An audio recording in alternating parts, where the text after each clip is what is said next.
صلی اللہ علیہ وسلم سے لے کر آدم علیہ السلام تک سلسلہ نسب بیان کرنے کا شرعاً کیا حکم ہے؟ تو آج کے ویڈیو میں ہم اس بات پر کچھ معروضات پیش کریں گے۔ تو یاد رکھیں کہ حضور صلی اللہ علیہ وسلم کا نسب نامہ 3 حصوں پر تقسیم کیا گیا۔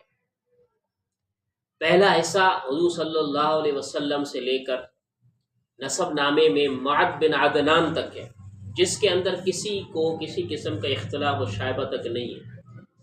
اسی کو حضرت امام بخاری علیہ الرحمٰن نے اپنی کتاب صحیح بخاری میں باب مبعث النبی صلی اللہ علیہ وسلم کے تحت ذکر فرمایا۔ اور دوسرا حصہ نبی صلی اللہ علیہ وسلم کے سلسلہ نسب کا وہ عدنان سے شروع ہوتا ہے، حضرت اسماعیل علیہ السلام تک جاتا ہے۔